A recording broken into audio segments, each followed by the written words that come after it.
because the adjusted income is just a deduction that HUD works into its calculation. So you get a deduction per dependent in this instance. That must be the difference. So that was excellent catching. Somebody would do the math. Commissioner Flowers? Thank you, Mr. Chair, because I was coming up with 756, not 8. Me but too. Yeah, and that was going to be one of the things I was doing. But I just want to share, first of all, thank you, Commissioner Peters, because I had sat here and did a calculation of someone at 1,800 times 3 months, which would have been 5,700, 60%. I did 60 instead of 30. But what I want to remind persons of is, unless I heard wrong, one of the concerns was that 3 times the amount really is for the deposit. And that first, last, and security that we talk about. And there were some concerns about the way that persons leave their property. Not everybody leaves their property in disarray. There are people who are not nice. And I shared that, and they don't leave it that way. But that deposit is for if something happens, goes on, or whatever. So even if our rental rates had not increased the way that they have because of other outside influences that we don't have control over, that person would be paying that normal rate. We would have been paying normal rate for cost of living increase, not doubling the rent. So if rents were normally 1,800 now, because the market can weigh it, so now we're looking at 3,600. And that's where the rub is. Additionally, yes, part of the problem is that HUD has not increased its voucher rates to keep up with the cost that apartment rentals actually are. Right. That's not something we're going to be able to change. We can lobby for it. I mean, I know I've made calls saying, hey, we've got to look at this on a national level, not just on a local level, because it's a huge problem. But until HUD increases those vouchers, they are going to continue to be right now under market value. That's it. The other part is, I know that and say temporary assistance to needy families. Don't say food stamps, but TANF would be the cash versus the food yeah, stamps. I know, which but would I be- just like it's assistance. Anyway, Yes, I guess it's actually SNAP now, correct? SNAP, It's that's SNAP, right. yes. Sorry about that. Because they get a little caught. Anyway, but the other concern has been, well, how are they going to pay their electric? There wouldn't be that concern if a person was paying market rate as it relates to how they're going to pay their electric or how they're going to pay their water bill or whatever. They are required in the contract, and I think we have a copy of an application. They are required to have running water. They are required to have electric. And if they don't have those things, then landlords have that tool or that mechanism within their application, at least the draft that we saw and the comments that we heard from the gentleman that was here representing the apartment association, then they have remedies for that. And he did share that they try to work with them, with individuals to see if it's any assistance that they can provide for them. The fact of the matter is we have people with vouchers that are receiving assistance because they don't make enough in our economy to be able to afford somewhere to live. And they're being priced out of living, period. Whether it's here, if they request a transfer, that voucher to Pasco County. If you get a voucher for the city of St. Pete Housing Authority, then you can't really look in the county. So sometimes people surrender their vouchers in St. Pete or other cities in order to get on the county's voucher system so that they can look at places in other areas of our county in order to hope that they can find something. But even those individuals are having difficulty. We had the young lady here that talked about the paralegal that gave that example. She made in the range of your very first example. But because of the 3 times amount, even though she made 45, 46,000, she still couldn't find a place because of the difference of her income versus what the voucher would cover and what they wanted in between. So, I mean, it's a difficult situation, but at some point, somebody's got to look out for somebody. And it could be, it could have been me. What if I was in that situation? I lived in Jordan Park. My parents paid full rent. We didn't have a voucher.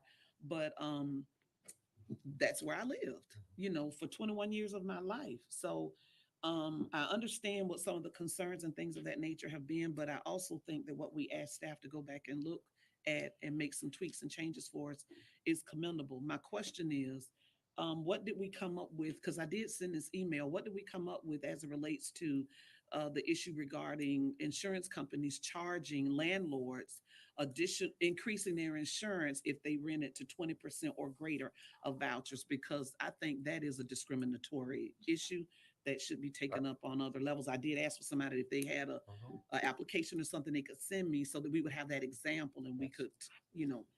I do, Carol will speak to that specifically. I did want to bring up one item that you were mentioning about how the remaining money for expenses could be used for security deposits or various other things that are required in the lease. That is one of the changes that Carol mentioned we made in the ordinance, was Yeah. that if it is in the lease and it is a required expense, that ultimately that tenant is still going to be responsible for it. Mhm. So that could be, maybe they saved up some money for the security deposit, maybe somebody gave them or gifted them money. But regardless, we're not saying they're still going to have to meet those criteria. And that was one of the concerns of the tenant Right. association, Right. that we were saying they wouldn't have to pay that amount because some people, based on their income, like veterans, are at zero on their end because the voucher covers 100% for them. So I'm sorry, can you speak to that insurance thing? Because I was waiting for that language. Because I know Commissioner Long gave a suggestion about somebody to contact or whatever. Yes, the Office of Consumer Protection did contact the State Office of Insurance Regulation. They did request some examples, and those were provided to them. They have not given us any formal feedback at this time, but they are aware of the issue. We also did have a good conversation with Bay Area Apartment Association, with a risk manager for one of their portfolio members. It is a very complex issue. In some instances, it's not as clear cut as it's written into a policy that if you have 19% of your clients, you're okay, 20, you're okay, and then you're 21%, your insurance changes. It has to do with underwriting, with the warranties when someone applies. So it's a very complex issue. We acknowledge that there is a concern and a practice there in the insurance industry, but have weighed that against not knowing how big a problem that would actually be for the tenants and for the landlords in leasing to these tenants, as well as the concern, what is the effect on the intent of the ordinance? The intent of the ordinance is anti-income discrimination. And if denying tenants because of their source of income due to insurance cost is that contrary to the intent of the ordinance? So at this point, it is a policy decision for the board. There is language in the St. Petersburg ordinance that the county attorney's office has available that is relatively narrow and specific, requiring that a landlord demonstrate on a particular case that it is impacting their insurance rate, and that's something the board could consider. But we do not at this point recommend kind of a blanket exception for increase in insurance cost. Yeah, I wasn't looking, but thank you for that, but I wasn't looking for that. And maybe that's another conversation that we can have, because that is a bigger issue, but it is, in my opinion, completely discriminatory, because essentially you're saying because this person is poor and they can't afford that, now you're putting this additional layer on their ability to be able to partake in safe, clean, and affordable housing because they need a little assistance. But we have programs, federal programs and state programs that provide assistance to these individuals. So I think that that's pretty rough. Thank you again for the work that you all have done in trying to accommodate some of the concerns that were addressed. One of the letters said that they felt like there's no change or anything in what it is that, in the questions that we asked in the presentation that you all are bringing forward today. But I see that you all addressed the things that I know at least I asked to be addressed. And so thank you, Mr. Chair. Commissioner Gerard. Yeah, I guess it is complicated. However, I'm wondering, somebody mentioned that if you were renting a market rate apartment, you wouldn't be all that worried about whether the person could pay for utilities or not, although the 3 times is the income standard that they use. So if I make $2,000 a month. No, if my rent is $2,000, they want me to make $6,000 a month. So I can pay the rest of my bills, which it seems a bit paternal to me, but, because there are other sources for those funds. And I would like to, before we changed anything about the insurance, I would like to have some kind of clarification in writing, from the insurance commissioner or somebody that says this is a legal practice, because I know I have a rental property. Nobody ever asked me who was going to rent the property and where they were going to get their money from. I mean, and it's certainly not in my insurance policy. So I guess I'm concerned about that. I mean, we all have issues with insurance these days. My insurance has certainly gone up, and I had to prove that everything in my house was brand new before I could get another insurance policy this year. I mean, it was crazy. And so I get, the fact that a landlord might have issues with insurance, it just kind of puts them in the same class as everybody else in the country at this point.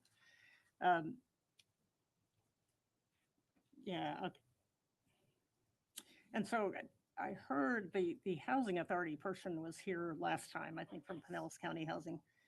And they talked about when they give somebody a voucher, they've already worked through those budget details and how they're gonna pay the rest of their It's a budget expenses. worksheet that they have to complete and go through, and their caseworker verifies that. Yeah, so I guess that's good enough for me. I don't know, it's so hard to get a voucher in the first place. And it's good to know that that the housing authority makes sure of those things, but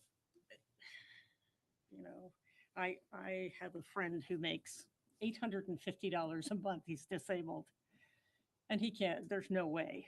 I mean, even if he got a voucher, I don't think he'd be able to, I don't think he would meet that income standard that he has to be able to pay all his other bills with no other income. We're talking about people who need a place to live. I mean, for me, that's the bottom line, is that, the rent is being paid and they have some other way to get the rest of their expenses met. We already know that.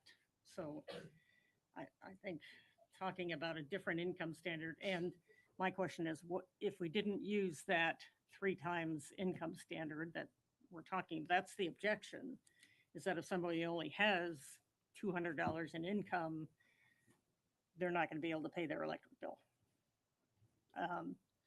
But, oh no, I forgot where that was going. Never mind. We'll come back to you. Yeah, good. Commissioner Long.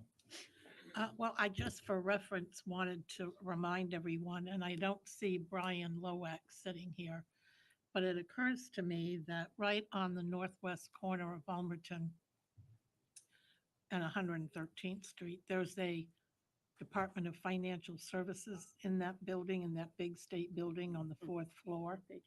And I would suggest that somebody get with them and put that in our policy recommendations when we come forward with our legislative recommendations for next year, that the state begin to look at these issues in terms of regulatory action, because clearly it begs for some resolution as it relates to the premiums and the rates. And that that's a major issue in our state, not only for rental insurance, but homeowners, auto, you name it. It's really becoming unaffordable for an awful lot of people. And what do you do when it's a requirement? If you know what I mean? So I do think that as a policy group, it's worthy of our consideration when we get to that point that we're talking about legislative recommendations. I thought that's what you asked for when we were here last time. You made that comment, and I'm thought just that- repeating that. No. I'm not negative against you. I'm saying I thought that you would ask staff to do that. And we did And, yeah. get in touch with them, but Commissioner, I think we'll certainly advise Mr. Lowack of your intent to discuss it as part of the Well, I legislative bumped it up to platform. the division manager. If Okay. the people at the local level are unable to respond, then let's go up the chain. Because at the end of the day, we do have an elected insurance commissioner. They don't call him that anymore, but what Is it Department of Financial Services? CFO? But he's under the state fire marshal, CFO. the CFO, that. Jimmy? Thank you. Commissioner Gerard? I remembered what it was. So my question is, if we didn't use the 3 times standard for those people that have very low income, what would we use? I mean, what number or percentage of whatever would somebody have to come up with to pass inspection? I mean, it seems to me that if the housing authority thinks they can afford it, they're not going to, they don't throw those vouchers around. They make sure that people, are able to use them properly. And I guess for me, that would be enough of a standard, but because otherwise I don't know. I mean, whose electricity and water and whatever payments you might have to be making, are you gonna base it on mine or, county attorneys or what? Because mine's probably way different than hers. And there is language in the city of Tampa's ordinance that references reasonable expenses that we did look at and came to the conclusion that you're referencing is how do you enforce that and how do Oh, you exactly. determine reasonable expenses? We are satisfied that the Housing Authority's budget worksheet takes into account the expenses for that tenant. Further questions for staff before we move to public comment? Just one quick. Commissioner Eggers? So again, understanding it is one thing, but why are we've been trying in so many ways to bring consistency and approach in this county, whether it's we're even talking about, let's try to get the building departments kind of on the same page so that it's easier for those that are using it. And it seems like St. Pete has gotten out ahead of us, and it would be really smart of us. I mean, and again, the subtle differences here, I'd like to see them, but to be on the same page so that our county is speaking like with one voice. And if we do have an opt out for the other cities, then they're all on the same page so that we're consistent throughout the county. And to me, that seems reasonable. So, And Commissioner, as the board directed, we did have conversations with the city of St. Petersburg, in particular on those 2 areas where we differ, source of income and insurance. They did agree to continue to look at that, to look at what the Pinellas County Board of County Commissioners does, and to evaluate that consistency issue. So we're in dialogue with them. Where is St. Pete in their process? They are currently considering the notice of rent increase provision. This is about the 4th time they've gone back to their ordinance and made modifications. So they are continuing to look at So it. that's they've passed something and they're continuing to modify it. Yes, sir. Okay. All right, Mr. Chairman. hang on one second. Commissioner Seal? Well, I concur with Commissioner Eggers, and I'll go back to the wage theft ordinance, and it was passed by the city of St. Petersburg first, and then we decided to adopt it, and then we, being the county, said we would, then monitor it and watch it and enact it. So it just, with 24 cities being able to opt out of what we do, it just seems smart that we would work with the largest city and come to some agreement. I agree. Commissioner Flowers? Thank you, Mr. Chair. I just wanted to share that I've been in conversations ever since we've been talking about this with a council member from St. Pete. They have another workshop coming up because there's some additional language that goes even farther than what we're talking about here today. And I'm not sure if that's the direction that you all will be wanting to go in or not. There has been a request for consideration from the tenants' rights group that they look at doing a referendum. We haven't even discussed doing that. And I don't want to repeat their language because I'm not going to say it right because it was a conversation even as I was coming up here, but some of the things that they're asking for that council to consider, it's far beyond what what they're gonna ask the city of St. Pete for. It's far beyond what we're even willing to do with the additional steps here. And so I don't want us to, I'm gonna use the word chase. I don't want us to chase the city of St. Pete's ordinance, because it's going to be changing. It's going to be changing, and I'm not sure if that's, I don't know everybody's thought process. I said that to the person. I can only speak for my understanding of what I see it being the verbiage and assisting for people who need help right now. But doing a referendum and all of that takes time. That's a process. And so that wouldn't happen immediately. But and also that council member informed me that they've been in communications with Councilmember Orlando Gould's from across the bay. And some of you may have seen where they had their first reading on their ordinance. There's something else that's coming back before their commission, so they haven't even solidified what it is that they're going to do. And St. Pete has kind of been mirroring them somewhat. So I just wanted to share that St. Pete's also looking at us today about what we're going to do.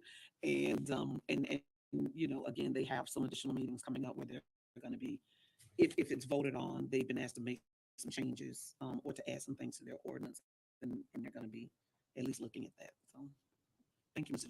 Chair. Thank you. Further comments or questions? Staff have anything further until we?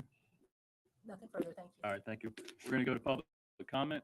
We're going to start with our folks that have registered online for Zoom. We'll start first with Jay Thompson. You'll unmute. You'll have 3 minutes to address the board. My name is Jay Thompson. Go ahead, Mr. Thompson.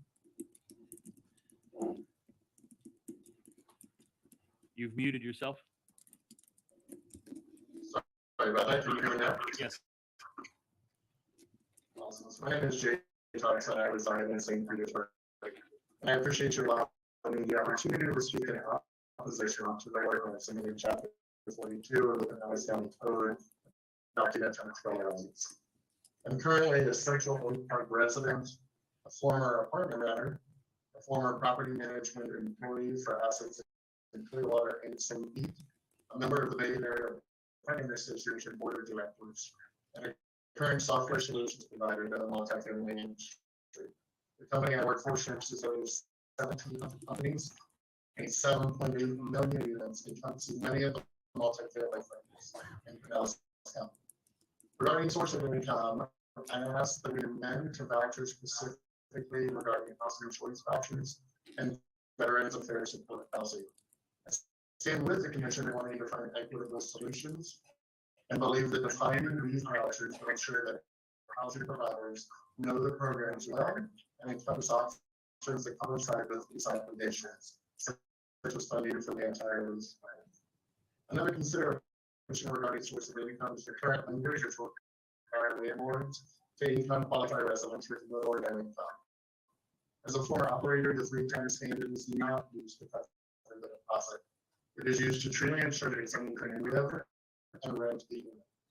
A landlord and landlord should be allowed to consider the cost of renting an apartment besides the rent. This includes trash, utilities, water. And the way that landlords qualify a resident for these expenses helps to ensure the resident doesn't have to decide between groceries, gas, childcare, etc. And operators are usually able to give you the customary cost freeze and responses. Finally, I'm asking the commission to add an exemption if the landlord's insurance costs increase to these vouchers on. Many insurance companies are allowing for a percentage of vouchers on a property. If that percentage is surpassed, there's a substantial increase in the total loss of protection and requiring them to secure additional insurance, usually at an increased price. The cost has to be absorbed and be passed on as higher rates for increase. As the issue of Pinellas County comes down to supply and demand when it comes to housing, simple economics shows us that when demand is met by supply, pricing stabilizes. Hence, the federal rising interest rates to potentially increase the cost burden on current or potential multi-family operator will further exacerbate our current housing situation. St. Pete is out of this exemption. I ask that we model layers and to retroactively remove the effects after the ordinance is not to create such potential burden on the landlord. Thank you, Mr. nor to Thompson. subsequent effects on today's rate. Thank you. Your time is up. In conclusion, I admit that there Your time is up. Thank you, Mr. Thompson. Next is Rose Nurse.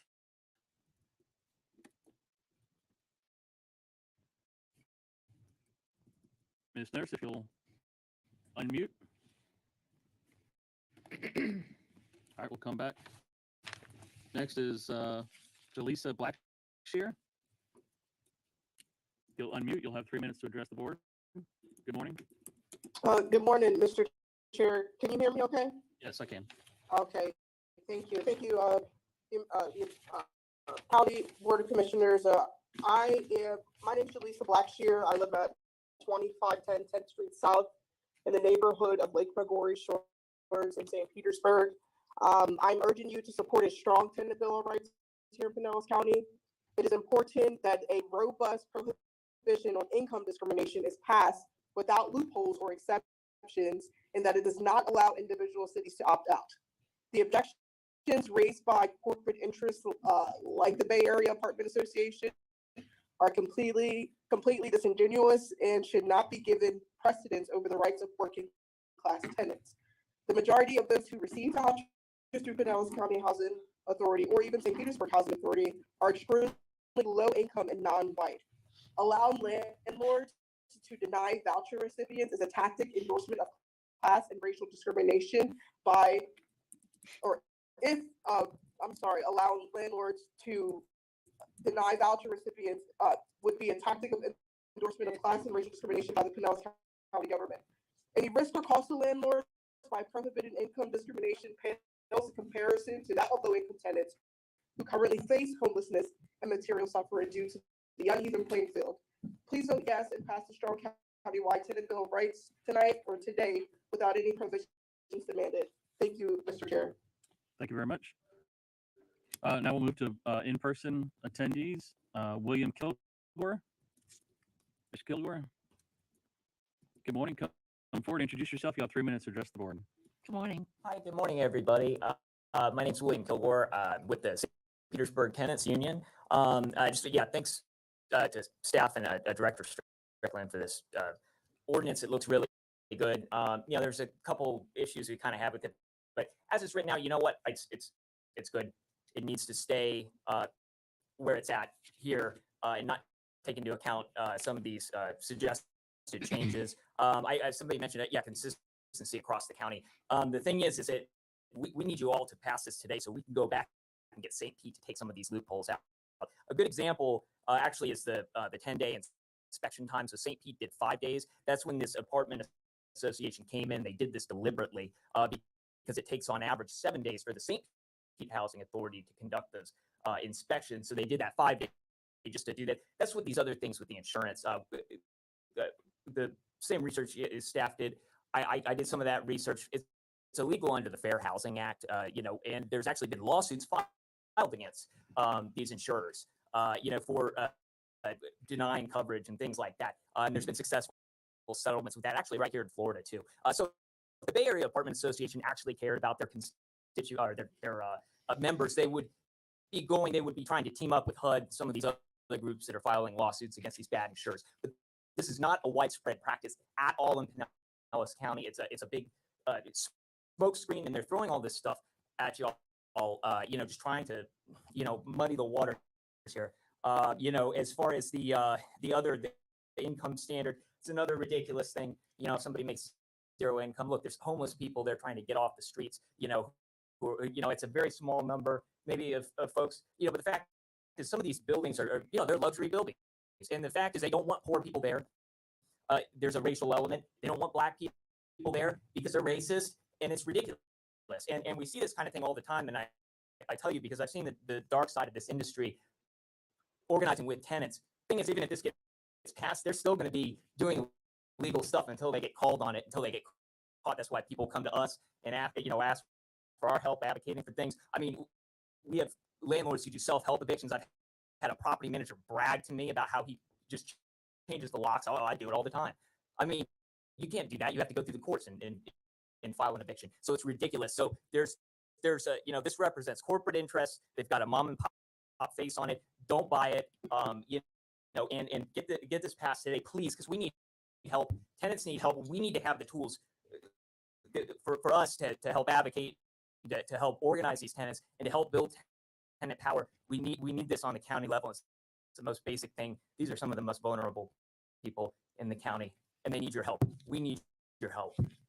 So please vote yes and don't change anything. Thank you. Thank you. Next is Christopher Conlon. Come forward, introduce yourself. You'll have 3 minutes to address the board.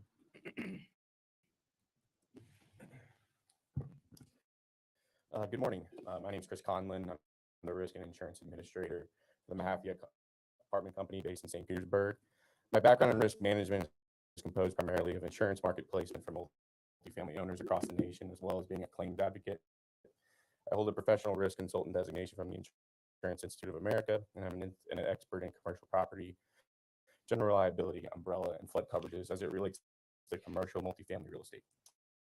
The current insurance market is the hardest it's been in the last 20 years. What this means for owners and operators is that there are fewer carriers participating in the space offering terms. Premiums are increasing already at a 15 to 30% year over year increase for properties even with no losses. Deductibles are increasing, coverages are being stripped or sublimited, or coverage is not being offered at all. Coverage for this particular asset class is solely relegated, with the exception of a few outliers, to the excess and surplus lines market. The difference here is admitted carriers such as your Travelers, your bigger policyholders. There was a mass exodus starting probably in '94 after Hurricane Andrew, as it relates to hurricane losses and also the rise in litigation for property and liability claims in the state. The current market rates are higher than we've ever seen for these lines of coverages, and underwriting now is more stringent than we have seen in recent history. As a crucial component of the underwriting process, carriers' willingness to write insurance for properties with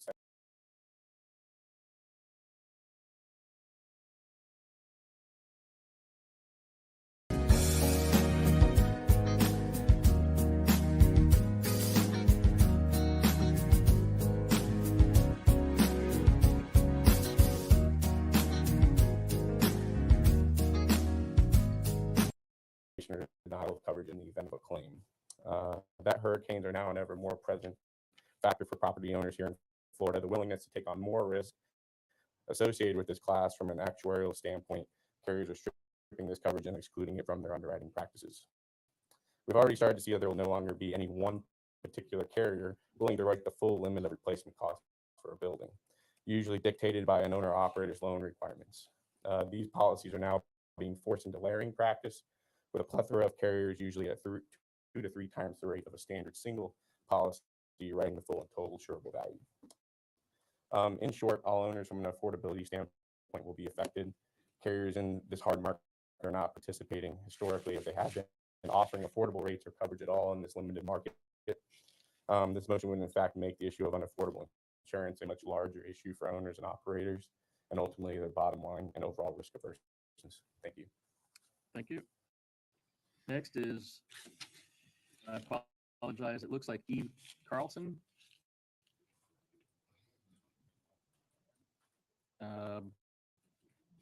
Ivan, Eve.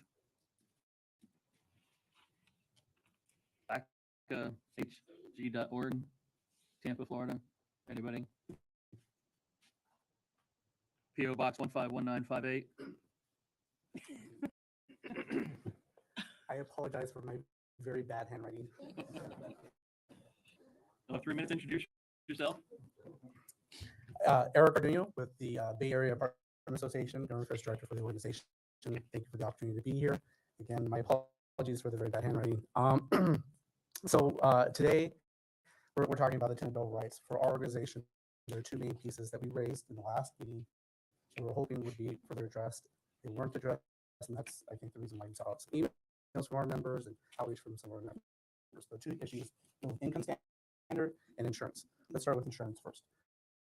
My colleague just sort of gave you a very short synopsis of the challenge, but the bottom line is landlords are going to be put between a rock and a hard place if this goes without insurance provision dealing with exceptions. Because right now, insurers will raise rates if we go over certain percentages.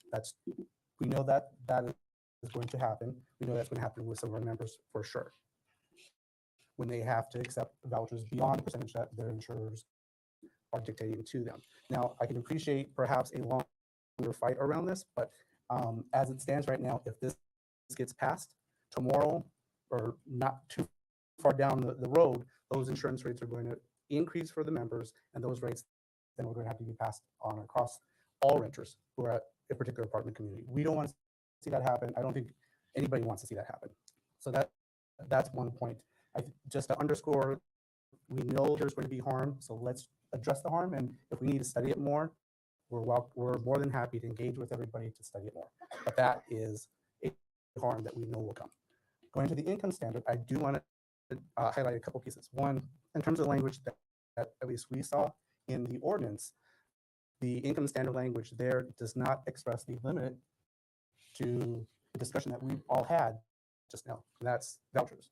It doesn't expressly limit to housing choice vouchers or VASH. So we're talking about scenarios that deal with the housing authority, but the language itself is very expansive.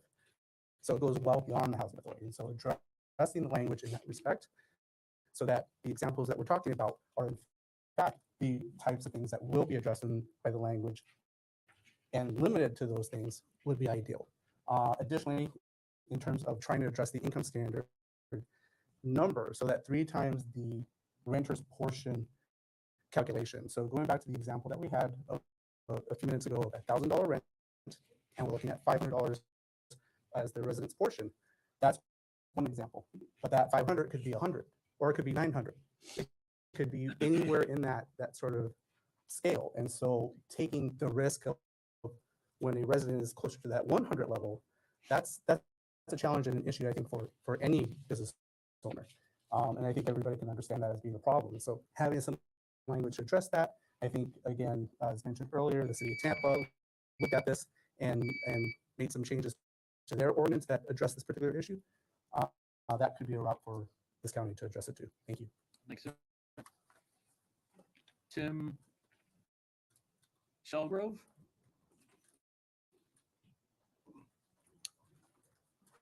Good morning.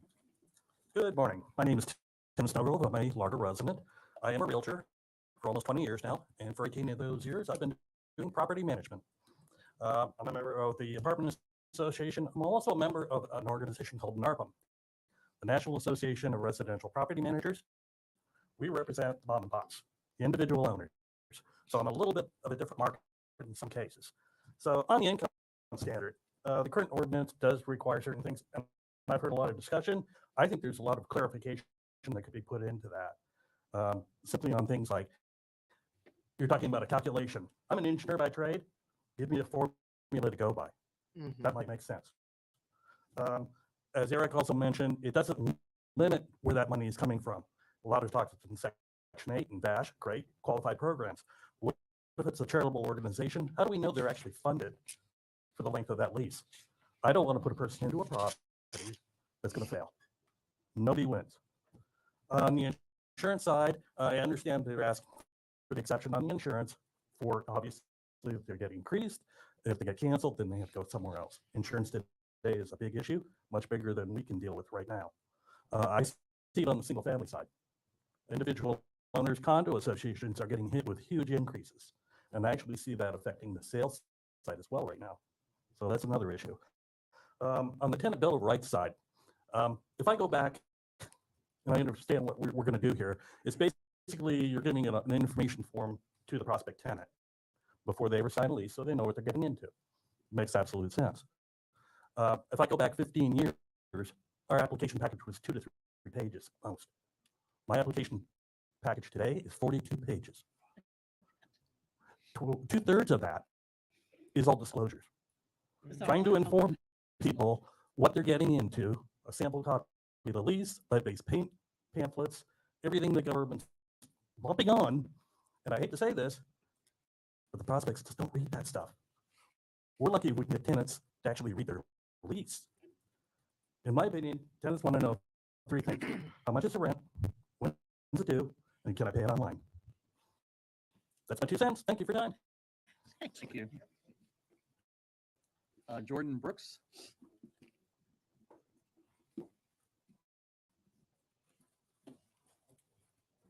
Good morning. Good morning. Good morning. Thank you for the chance to speak. So my name is Jordan Brooks. I'm a senior market analyst at Allen Apartment Data. We're a nationwide market research firm and data provider for the apartment industry. And that kind of gives us, I think, a good perspective to kind of zoom out from these local issues that a lot of localities are facing to sort of the regional and national trends as well, and what some of those effects might be. A lot has already been said. I don't want to just come up here and repeat things. So on the insurance side specifically, I think one of the things that we pay a lot of attention to in my position and at my company is a lot of the issues we've seen in the apartment space over the last year plus have been related to the supply demand imbalance that we saw last year. Explosive demand and the supply was fairly typical, and so that shortfall is affecting a lot of things.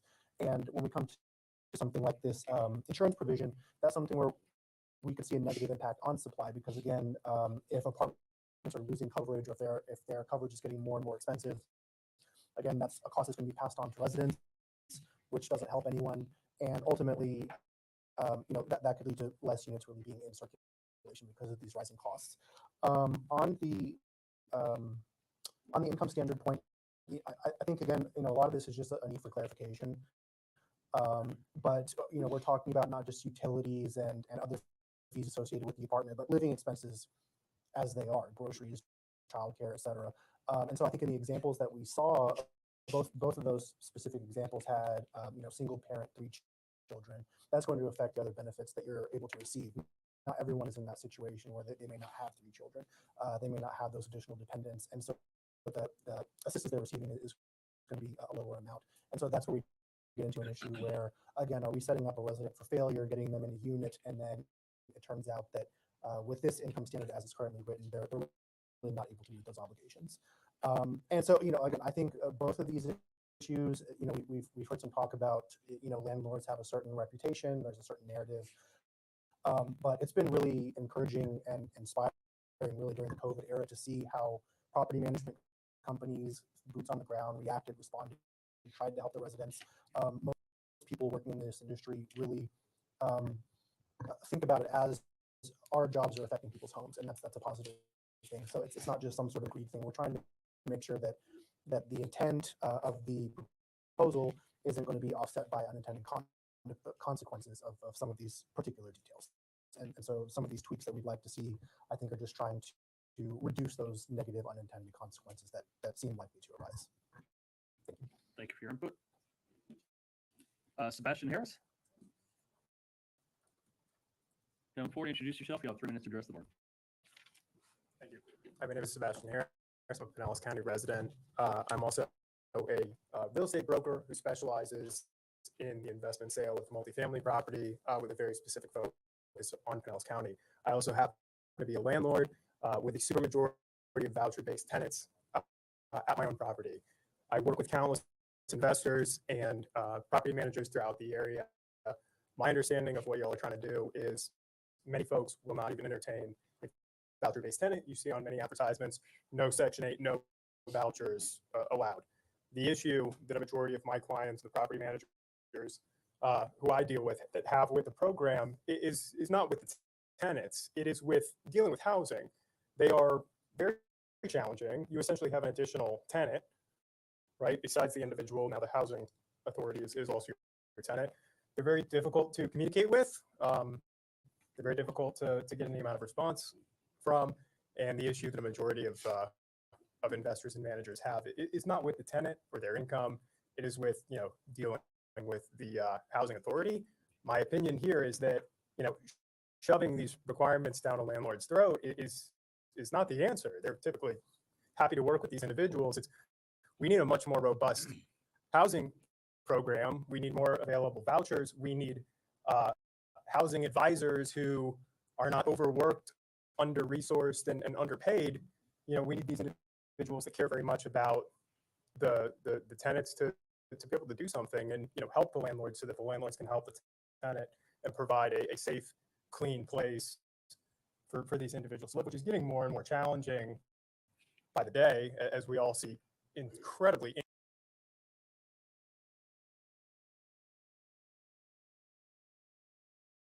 increased cost on the landlord side. So, thank you. Thank you, Mr. Harris. Greg Pound?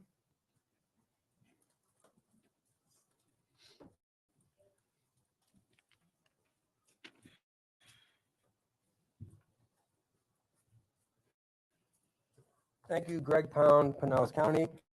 It's not sounding good. I'll give a little verse here. This is Psalms 9:17. The wicked shall be turned into hell, and the nation that forgets God. You know, I was going to say, I have a street ministry where I go out and help people on the street. And just one thing I want to clarify, one of the people said on the call-in about this isn't just minorities, but this is straight across the board. Majority of the people I work with are white people. The guy I was helping yesterday was from Puerto Rico. But what it is it's the thing that's coming down on us because of a corporate greed, the love of money, and we're supposed to love people and use things, but now we're using people and loving things, and that's what our leaders have become. You look at the leaders in Washington, and it's sad because the majority of them are white people, and and they're just you can see the condition we're in as a nation and a people. So we're under judgment, and it's not going to get better; it's going to get worse. And I've got tons of people on the tracks in Largo, all around. There's so much. Just go look in the bushes, or just walk through the Largo Park. Just go for a walk through the Largo Park and look at all the people. And then one of the big problems they're having with these people on the street is they say, as I talk to them, they said it'd be nice if the police would at least let them sleep. I mean, when you go out, someone's sleeping in a bush, and you got to see their driver's license, identification, run all this stuff on them, and then 4 hours later, another police officer comes up, does the same thing on them, and you got all these people. I just think it's really a sad situation. It's called oppression. We got predators now running our country right into the ground, and just look at what's going on. It's just, I mean, we got people who don't care. All they care about is that money. The love of money is the root of all evil, like it says. And so that's what we have. We have now people become lovers of money more than lovers of God, to their own destruction. So if we don't get back to not relating to who we are by what we have, but by our relationship with God and other people, we're going to be in big trouble, and we are. And you guys are detached. You need to go out on the streets and start talking with people. I'm out there every day, evening, morning, night. Go out there and just go out and try to help people. Just go out there. I've got a guy that owns a company. They don't care. I mean, I've got guys work. He'll give you a job. You don't care if they have a driver's license, Social Security. He just wants to keep his business going. And I've got him 5 employees. He's paying them $15 an hour, and they can't get a place to live. They work every day. These are men, and they don't have nowhere to shower. They can't even get a place to live, and they're getting $15 an hour. It's just a real sad situation. And I bring them home, let them shower and stuff. But it's all over the place. It's all over the place. And it's just a corruption. It's a corruption of our leaders in our country. David Ballard Geddes Jr. Hi, good morning. David Ballard Geddes Jr. I live at Georgia Avenue in Palm Harbor. I have somewhat of a different perspective on this issue in relating to the city itself. Could the city be seen as a tenant or a renter of such from the county, such as the city of St. Petersburg or Largo renting an individual location within the county? Or could the county itself, in a larger sense, be seen as an occupant or a leasee of such from the state? And even the recent redistricting in Tallahassee that took place this last year, could that possibly be viewed as a apartment dwelling of such for legislation to inhabit? If so, from that perspective, a political sense, how would such vouchers as presented today apply to a political scenario such as I described, and where would that voucher money come from in such Bill of Rights for such tenants? Thank you. Thank you. Next is Ellsworth Williams, Tony Williams. come forward, introduce yourself. You have 3 minutes to address the board. Good morning. I'm Elder Williams. I reside in St. Pete, Gandy Boulevard.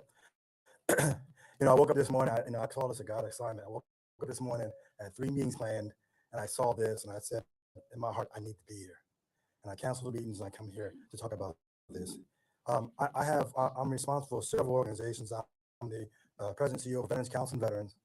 I'm also the Army Armed Services Veteran Affairs Committee Chair for the NAACP. And I'm also the Central Area Veterans Affairs Rehab Chair for American Legion. So those guys you saw here are 16th district, one of my districts. I cover both Polk County, Hillsborough County, and Pinellas County. So one thing I do see is that the geographical boundaries is really fluid. Basically, what we're talking about, as we mentioned in St. Pete, we mentioned in Hillsborough and other areas. The reason why I'm up here is really to make sure that we don't think about the veterans. I know that Commissioner Flower mentioned about veterans and 0%, but majority of veterans, they don't get that. In fact, in Florida, we are the number 2 population for women veterans, number 2. And I'm not even sure, Jeffrey's not here, I'm not even sure we are when it comes to Pinellas County, how many women veterans we have here. And I can tell you anecdotally, when the governor had a tour of women for trying to identify women veterans issues, one veteran stood up, and she was single parent, had three kids, a veteran, and she had the voucher that the VA was paying her. She had to live in a place that I'd be afraid. I better have it'd be like a fob, what we call a military, a fob. It's such a dangerous spot just to afford that. I'm not sure the answer obviously is going to be more than just what you guys are doing. It's going to be a federal, county, and state, and I'm here for that fight. So we know I'm part of for the CBAP talking about the housing. I just think that we need to really take a good look at how it's going to affect the veterans, even when who are here, who are retired or have medical discharge, whatever. Can they afford this? I noticed we have to sit there, and the intersection is really difficult between the greed and the need. And that's where you guys come in, the leadership comes in, because there's a point where we have to sit there and say, whoa, whoa, whoa, whoa. There's a point where we have to sit there and start looking at the need versus the greed. And I just want I'm here just to make sure that for me, I represent the veterans and their families, regardless of the intersection. That's why I'm here, just to make sure we don't forget about them. Thank you very much for giving me the time. Thank you, Mr. Williams. Nick Carey? Nick Carey?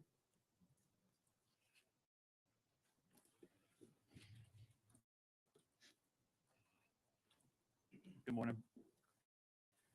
Good morning, Nick Carey, 10th Street North, St. Petersburg, Florida. I'm an organizer with a group called Faith in Florida. We organize for justice with people of all faith across the state of Florida. And I'm very grateful for the people that have brought faith into this room, because I think it's so important when we're talking about the intent of this legislation, as Ms. Strickland presented, was about preventing discrimination. It's about serving the least of these, the people that need our help most. We have people who are in dire straits, and we have people who are concerned about their bottom line. And I think that we need to prioritize the folks who are in dire straits and need some form of assistance. So I really am encouraged by the staff's willingness to stay strong in the provisions and the intent of the ordinance, and I urge you to vote yes for it. And I just want to say again, encourage everyone up here to think about what we can do and not think about all of the limitations, or like, well, what about people who also have this problem? Well, let's talk in the future about how we can help people pay for their electricity, groceries, medicine, and whatever they need. And right now, let's talk about housing, because I said this back in June, and I'll say it again. It makes absolutely no sense to say someone can't afford their groceries, they can't afford electricity, they can't afford water, so therefore they should be homeless. We cannot do that to people. We need to make sure that we're doing what we can for them on the housing front, get them a roof over their head, and then let's continue this conversation about how we get people resources that they need to be successful and strive. Thank you. Thank you, Mr. Carey. Wanda McCauliffe?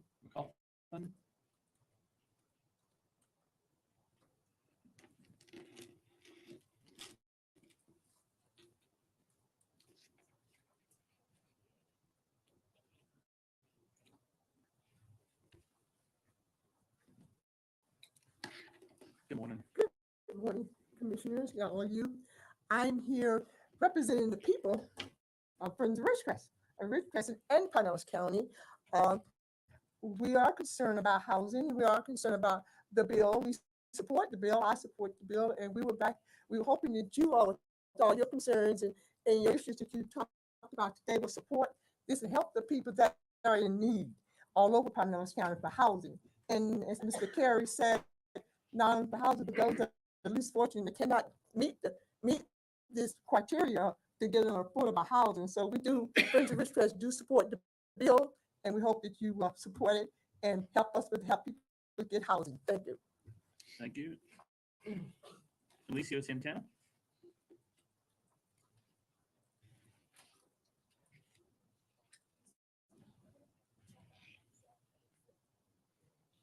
Good morning. Good morning. Good morning. It is good to see all of you here.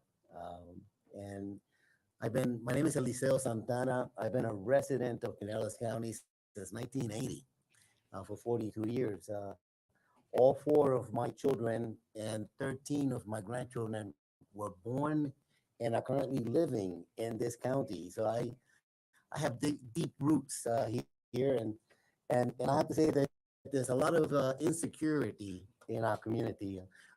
By the way, I'm also the president of the largest Latin American citizens council in the state of Florida, residing here in Pinellas County. And I want to describe a little bit about my situation, because that probably will enlighten more. I live in a 3-bedroom, 2-bath, 2-car garage house in Clearwater, which I was able to buy 10 years ago. And currently, I have 3 of my adult children living with me. 6 of my grandchildren are living in my household. All 3 of my grown children work full-time. They're very productive. 2 of them are single mothers, and they have the 6 children that reside in my home. They're unable to really find a place that's affordable for them. And they, like I said before, they work full-time. So we're able to offer them that safety net in my home, temporary.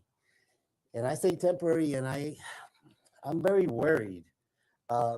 My daughter just about several months ago applied for a apartment nearby in Dunedin, and that will meet her needs. And it was like $2,200 for it. And she just received a call saying that there was an opening for that she could go in for $3,100 for the same apartment. That is in a very short period of time. Hispanic families are large. We multi-generational. Hispanic families are basically the backbone of our essential workers here. And many of them are in my predicament, my situation that I am. Many of them rent private homes. And many of these private homes, because of the high increase in value, have now been being sold. And they're getting notices, and they're having to go and find places to live.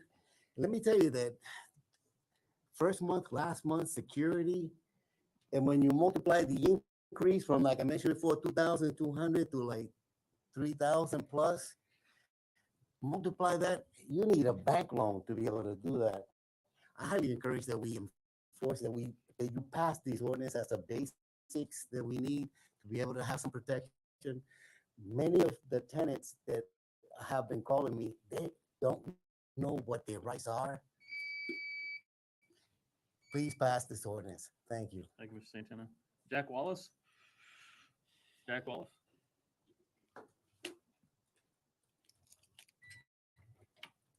Good morning. Good morning. My name is Jack Wallace. I'm an organizer with the St. Petersburg Tenants Union. Like many people come up here and said today, rents are skyrocketing. Everybody knows that. 20, 30, 40%. People are not being able to find places to live, and people are going homeless because of it. We need a strong tenants bill of rights. We don't need to water it down so that we can match St. Pete. We don't need to make it less strong so that we protect less people. I think that's a ridiculous thing to say. We need a strong tenants bill of rights so we can go back to St. Petersburg and other places in the county and say, hey, look, the county just passed this. This is our model. Let's do this here too. We need this. We need no loopholes to income discrimination, no to opt-outs. What are you going to say to the people that it affects in those places that the city's opt-outing? Oh, I'm sorry, we just couldn't do it. We just couldn't do it in those places. Sorry. We prefer to protect the higher profits of corporations and developers and the housing market than to protect you. Unfortunately, that's the decision that you would make if you go ahead with these loopholes and these opt-outs. The apartment association and the sort of goons came here, right, to talk about the risks of insurance, things like that, right? I guess I would say that, are you going to cater to the risks of the insurance in the housing industry? And the risk is to have less profit. Or are you going to cater to the risks of the tenants, of the people who live here, the people that you represent? These industries have come here and they threatened us. I mean, they threatened you. They all threatened you with increased costs because they don't want to dip into their profit margins, right? They're the ones who are deciding to pass on those costs to their residents, to their tenants. They're threatening you and saying, hey, if you vote for this, we're going to tell the people that live here and that we represent, okay, these people raise the costs on you. Go elect other people or something. Go for, get somebody else to elect it in their position. Unfortunately, they're the ones who are price gouging people. It's not going to be you. More protections doesn't mean that they have to pass on the prices to the consumers, to the people, to the tenants. Get this passed today. No loopholes, no opt-outs. Thank you very much. Thank you. Angela DiReno? Angela? Good morning. Good morning. Oh, y'all don't talk back. Okay. Good morning. My name is Angela Reno, and my great-grandfather was the first African-American principal in Pinellas County, and his daughter, Dorothy Thompson, had the first African-American museum in Pinellas County, right here in Greenwood. And so I'm here representing my family. Okay. I didn't grow up here, but when my grandmother got sick, I came and took care of her until she no longer lived here, and then she went and moved to DC and marched in the Women's March and got to see Shaka Khan. And then she went on to be in the great heavenly above. And so I'm here as a homeowner, praise God, for Habitat for Humanity, in concern for the regular person, the person that lives next door to me, the person that lives in Rainbow Village. I'm really concerned about what we as a community are doing to adults, because we say that it takes a village to raise a child, but then when people come an adult, we say we need to pull ourselves up by our own bootstraps. So my concern is, if we're pulling ourselves by our own bootstraps, and we can't pay for food, so we go to the food shelter, and we can't pay for our electricity, and we have to apply for extra help for there, and we can't pay for our rent, so we get a voucher. And yet the people who own the land that we live on are like, well, but my insurance is going up. And I've sat in some of these appraisal meetings where people send lawyers on their behalf to go, well, we need less taxes because we need to make provisions for our renters. Where's the money going? I really want to know. Why are we not taking care of our children who become adults? Why are we not preparing them? Because that's what this is all about. We are not preparing people, and then we put them in a situation where they fail. So I just want to ask you, Sir Thomas More said it, for if we suffer your people, our people, to be ill-educated, by these people are educated. We're talking about educated people, people who have jobs, people who are essential to our community. If we suffer them and their manners are corrupted, nope, I don't think the people we're talking about aren't taking care of the properties that they live in. If we suffer them and then punish them for crimes, yes, because, when people don't have a place to live, when people don't raise up to the standard of society, they become desperate and they do things that then affects the whole entire community. Why are we punishing people for being poor? Why are we punishing people for not being able to pull themselves up by their bootstraps? Thank you for being here. Carla Correa.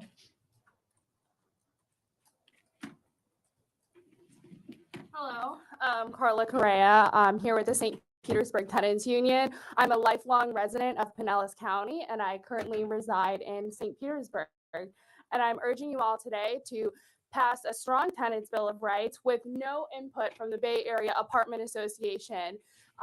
Don't make it like St. Pete. St. Pete has a ton of loopholes. Be a model for Pinellas County. The Bay Area Apartment Association, they're talking about unintended consequences, but the only consequence is that they're being regulated. They just don't want to be regulated, and they're usually not. But now people, tenants, we're fighting back. We're saying we need this to be passed. We need this to be passed with no loopholes.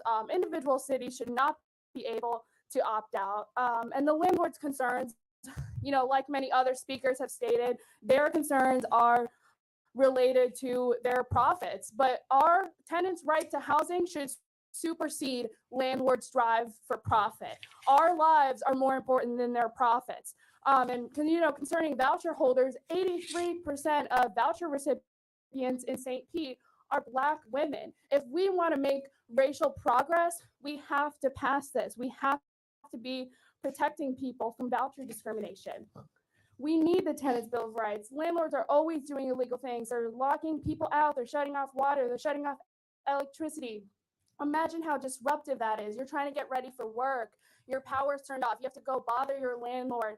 We need the Tenants Bill of Rights. A lot of tenants do not know their rights. But on top of that, we also need to make sure that tenants' rights are actually being informed. We need an office of tenant advocacy so people can call when their rights are being violated. We need a guaranteed right to counsel in the case of evictions, and we need to declare a housing state of emergency. Additionally, landlords, slumlords are not keeping up with their properties, and they're deteriorating quickly, and they're being condemned rapidly. And when they get condemned, there's no protections for where tenants have to go. At the Ashford Bayside Apartments in Kennett City, they caught on fire, and a lot of those tenants ended up homeless. Like, we need protections for those people. While this needs to be strengthened a lot, I urge you to vote yes on it today. Thank you very much. Thank you. I have one more. Anyone else? Last call. I've got one more public speaker. All right, Jody Shirley.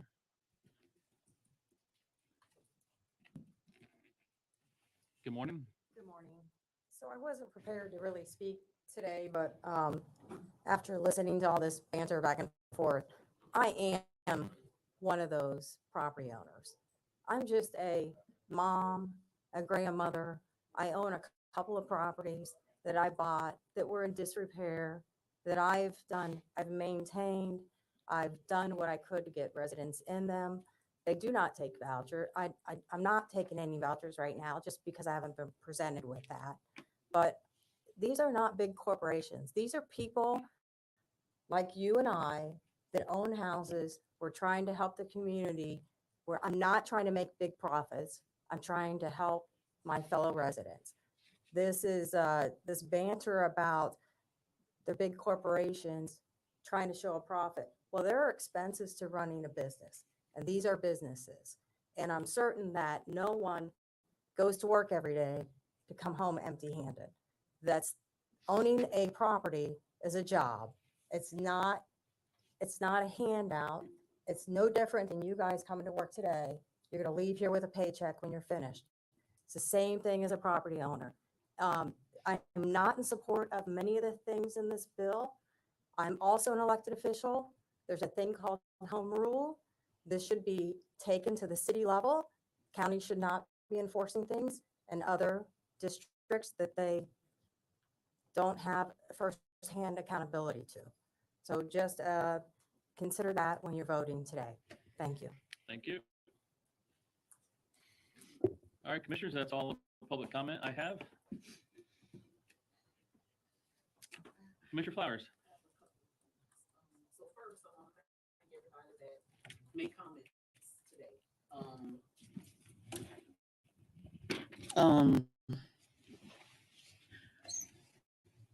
It seems like we remain focused on, I know I'm remaining focused on the 3 times the amount of rent. So, Mr. Chair, can we ask a question of someone? Absolutely. Okay. I'll ask staff first, and if they don't know the answer, then I'll go to somebody else from the audience because I don't want to seem unfair. So when persons are requesting, well, let me give the example. When my daughter went to college at UCF and I made the bad decision to say if you score 4.0 your freshman year, I'll pay for your apartment your sophomore year. Well, she got a 4.2 and I had to go apartment hunting. And we found a really nice place that was safe and secure. I was asked to pay, but I understood it because she was 19. But I was asked to pay 2 times the amount for the deposit. Not for everything else. I had to pay first, last, 2 times the amount for the deposit. And the deposit was refunded to us because we left it in good condition. So my question is, because the concern I have is that persons are being asked to pay 3 times the amount of rent. Is that being asked for the deposit? The ordinance does not. Not the ordinance. I'm talking about what's going on right now, not the ordinance.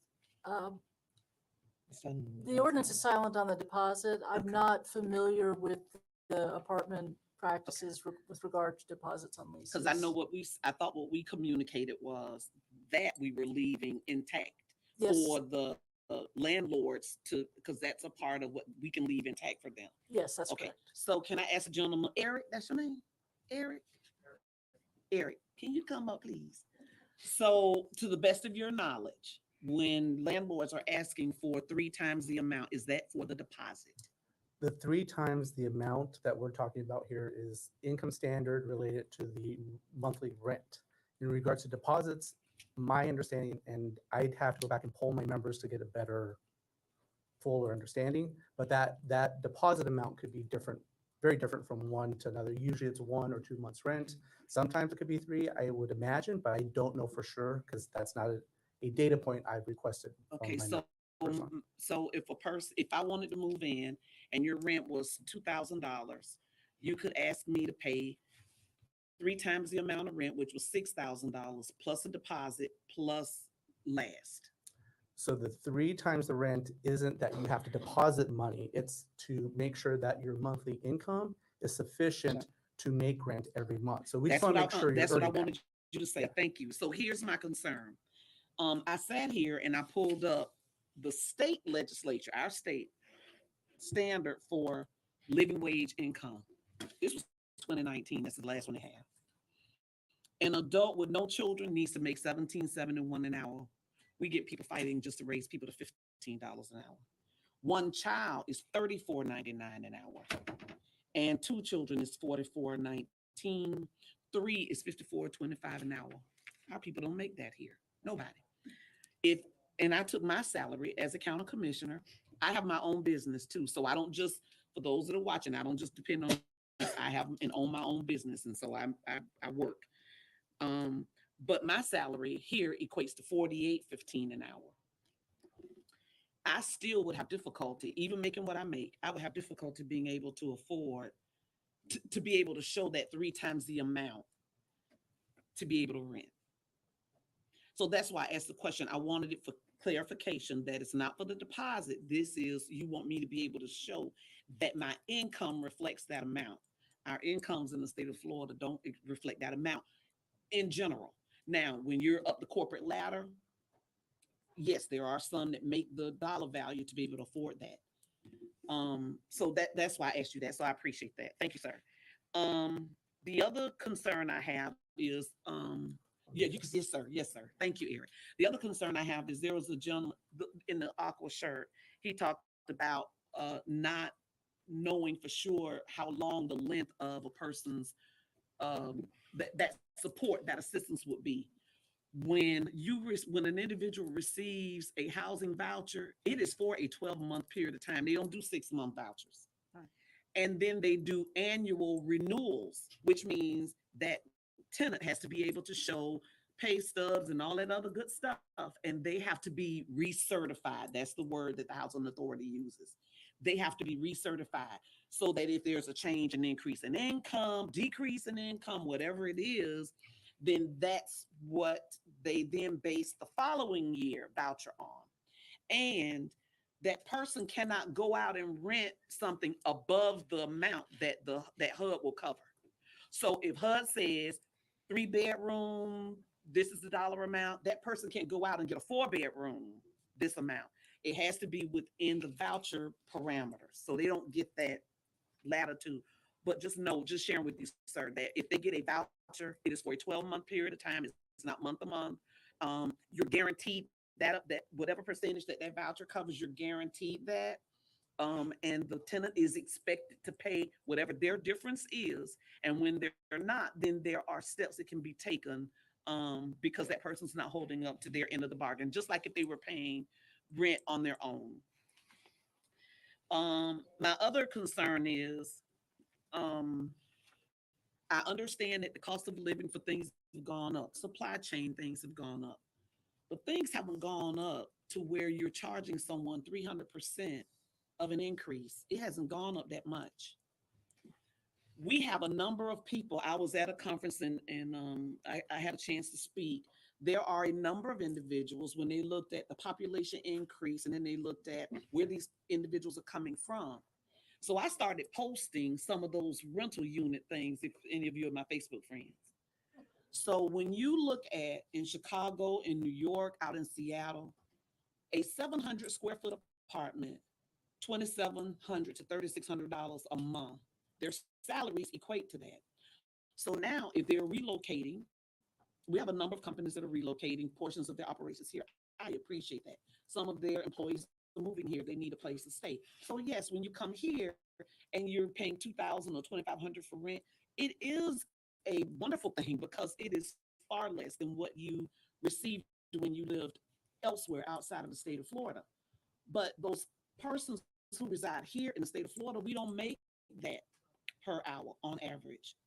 So not only are we losing rental stock to persons who are relocating here, and it is cheaper to live here. We don't have all the different taxes that they have. We have the one tax here in Florida, but we're taking away even from the housing stock that may be available for people who do live here, or for our children who may graduate from college and want to come back and relocate here.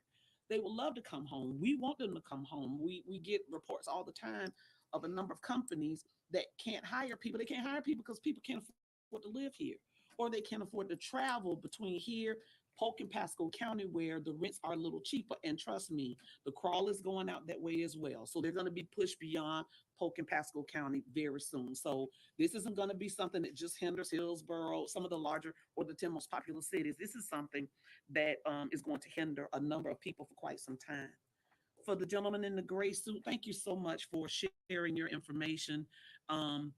There are, you were saying we need more vouchers. People have vouchers. Folks aren't accepting those vouchers. And so even individuals in Jordan Park, with Jordan Park going through its renovations and rehab, providing an additional 31 units of senior housing. So they're going from 30 to 61 units. So those tenants had to be placed somewhere. It was difficult for us even finding 30 units for the seniors because people weren't taking the vouchers, but vouchers are available. The St. Pete Housing Authority just opened up their vouchers. They just opened it up so people can now go on. People are going to get vouchers, but it's going to be difficult to find a place or a landlord that will accept that voucher for them to be able to live somewhere. Again, I love what you said. And I think we all should work together with HUD because they have got to increase the dollar value that they place on those vouchers in order for individuals to be able to meet that dollar value request that landlords are looking for. I fully understand that. And again, I say it is discriminatory for insurance companies to do that. For the gentleman that was here, thank you so much for giving that breakdown from risk management. Thank you so much.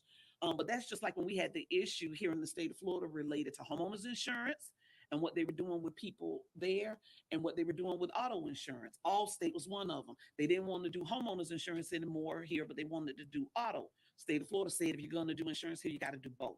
So they were kind of forced into that. So it is not nice that those insurance companies are doing that and placing that kind of pressure because you're choosing to rent to people who need housing. Some people are having difficulty even sustaining a job because they do not have a stable place to live. So when you can't get up in the morning and provide your activities of daily living, that's a nice way of saying taking a bath, taking care of your hygiene. If you can't even do that, then it's difficult for persons to want to hire you because you're going into that job interview not prepared at your best. So everything comes back to a safe, clean, and affordable environment for that person to live. Moms can't get custody of their children back because they don't have a safe, clean, affordable place to live. Families are hiding and at risk of losing their children because they're living in their cars or they're living in hotels, which are not really conducive to raise children. It's not really, hotels were never meant to be permanent housing situations. That's not what they were meant for, but that's what they're being used for. For the young lady in the white dress, thank you so much for being a landlord. I'm not here to say I want to hurt anyone from earning money. If that's your business, and that's the way for you to earn money. And I fully expect that encompassed in your rent request is you're going to break down like in the business. How much is my insurance? How much is it for lawn maintenance and lawn care? How much is it for this? So you build all of that into your cost for rent. So persons should not arbitrarily just come up with $3,600 for a one-bedroom apartment, but because your costs have not increased that much. That is what I'm here to try to address today. I'm not addressing, if someone can afford $3,000, $4,000, I know I couldn't, but if you can afford that, I am happy for you. Please tell me where you work. I'm putting in an application. But I'm here to address those people who are caught because they need that help. They have that help out there, but then they can't use the help that they've received because of that increase. So again, I'm thankful and grateful for the changes that we've made here. Oh, and the last thing I want to say is when municipal governments, Julie, please correct me if I'm wrong, cities can make their own ordinances like the city of St. Pete. We can't make that ordinance for them. So they can opt out of what we're doing or they can accept what we're doing. But I don't think we can go there and say, we passed this ordinance, so now you have to follow it. Is that correct?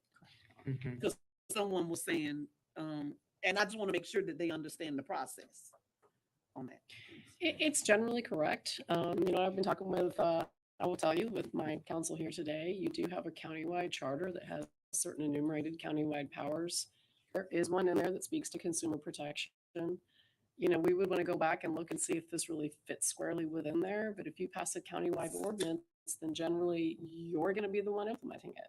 So that would be a real policy decision. And I wouldn't necessarily want to say carte blanche that I feel like you can do it. We could certainly go back and investigate whether we think it fits into that countywide power as enumerated in your county charter.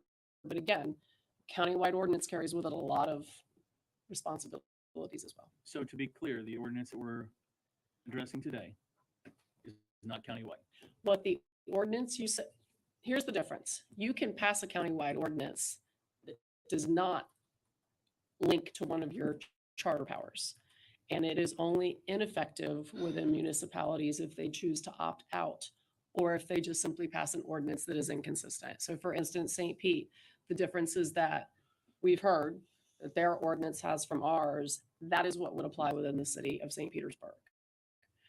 Any other city with the ordinance you are passing that you are considering today, any city within Pinellas County will be subject to this ordinance unless they pass their own ordinance that is not consistent, or they simply take a formal action to opt out. So this is a countywide, except for Correct. the exceptions that you just explained. Correct. And that is set forth under section, it's set forth under what would be the new code provision, that's section 42-432. And it's under section 3 of the ordinance under consideration. All right, thank you. Commissioner Flowers, anything else? Yes, the last thing I want to say is this isn't a problem that just popped up overnight. This is a problem that has been growing for years. housing has just been my thing forever and a day because I grew up in a housing community. I came from a two-parent family. I know how people look at you or the things that they say about you because you grew up in a housing community. Residing in a housing complex was never meant to be permanent. It was supposed to be a place where individuals who needed help and assistance with housing, that's where you can go. You can build up your skill set, increase your level of employment, do all of those things so that it either moves you towards homeownership or you're then able, because you're now financially able to move out of that housing complex. And then the next family that needs help comes in. That's what housing was designed for. Unfortunately, because so many other outside factors that none of us in this room have the ability to change right now, persons have been kind of settled because wages haven't kept up with inflation, the cost of living. And so you may have intended it for it to be a short stop. It ended up being a longer stop than you thought. In the interim, you have more adults coming along that now need that service. And so the availability couldn't keep up with the needs of the community. It's a lot of things that, you know, I'm certainly going to contact my senators, the legislature on, because those are things we can't change right now. We need to address that through the legislature and encourage them to change it because it affects people in all of their districts. There's not one place in the state of Florida, or as far as I'm concerned, in this nation right now, that's not dealing with this problem. So it's something that I think should be addressed, whether it's the insurance issue, whether it's the risk management and underwriting, you know, and putting some controls there so that insurance companies can't tell you, well, if you do this, we're gonna pull out, you know, or whatever. Because some of them may be on assistance. You know, I've learned that a lot of people that work in the government, school board, et cetera, they're receiving support and assistance because they don't make the kind of money that is needed. So, you know, other people want to say things. When we get to that point, you know, I'm going to support what's here today. We've got to start somewhere. We have got to do something because the longer we delay, the more people that come into the system that need, and those numbers are just going to increase and continue to grow. The last thing I want to say is I am so proud of the work that my colleagues did even before I got here with Penny for Pinellas, because we've been able to add another 848 or so affordable units to the table. We have developers who are willing to build affordable. We have Habitat and Ernest Cooney's organization who's willing to, and the Pinellas County Urban League now, who's willing to build affordable and work out things so that it's a non-interest bearing loan. Can you imagine if we had, you know, that kind of partnership of collaboration throughout this county, what we could do for persons? It would just be fabulous. And so we have more coming on board, but we're not going to build as fast as we need to build to accommodate the need. But thank you, each and every one of you that have come here today. I hope that I've shed some clarity in some areas. I'm not sure, but we've got to do something. And I think that this will be the right thing to do. Thank you, Mr. Chair. And thank you for letting me go on so long. Thank you, Commissioner. Commissioner Long. I have nothing. I Oh, forgot okay. what I was going to ask. Sorry. Commissioner Seal. So I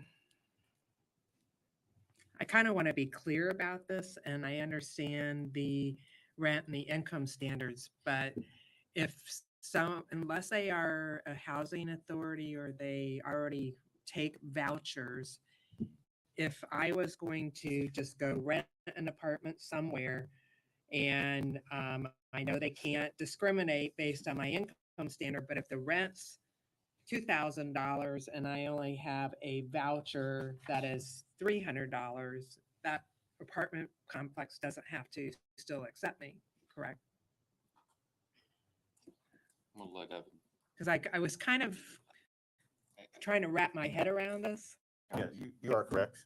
So we have, I want to say it's, I mean, this is really going to only impact people, those who do Section 8 housing and those who do accept vouchers. well, not now. necessarily. I mean, if HUD does have certain rent levels that they will allow, and we actually have a pretty fine-grained fair market rents by part of the county. So we have several different levels Right. depending on what part of the county you're in. So if you're a typical market landlord and you're offering an apartment and it fits within what HUD can pay, then you would accept that as a legitimate applicant. You'd put them through your processes, and you could accept them. So it doesn't have to be somebody who's already pre-registered as Section 8. No, it could, as long as your rent's falling within that area, that HUD could pay. So, but if you had a But higher basically, rent, but if you built affordable housing using HUD dollars, or you received, let's say, penny for Pinellas dollars, then it would apply to those properties. yes, it would, and it would apply to any property, but as it notes specifically in the ordinance, it does not require any landlord to lower their rent in order to accept a voucher, right? So that voucher has to be falling within a range of rent that you're charging for the unit, for any tenant who shows up or any applicant that shows up. Okay. I just wanted it clear for the public and for folks to understand that, because this is not a panacea for everything that we would probably like to have. And I just, I am concerned again that I really would rather be in line with St. Petersburg, just from the applicability and having different municipalities and have to follow different rules. And that's where I'm coming from. But I guess if we can continue to have a dialogue and have an understanding about this, then I will probably be willing to support it. I just want to make sure that we've really thought this through and that there are going to be no unintended consequences that come out of this. So that's what I always worry about. Thank you. I did remember. Commissioner Long. My question is very short. So as I heard. Thank you. Okay. As I heard Joel say, this does apply countywide except for St. Pete? Except for any city that has an As their ordinance own. that's inconsistent with yours, Okay. or any city that may in the future Got it. take a formal action to opt out. Got it. So, Barry, are all the city managers in the cities, have we talked to them? Do they know what we're doing today? Yes, for those that were in attendance at our meeting. And I did not ask for a formal vote. I presented this.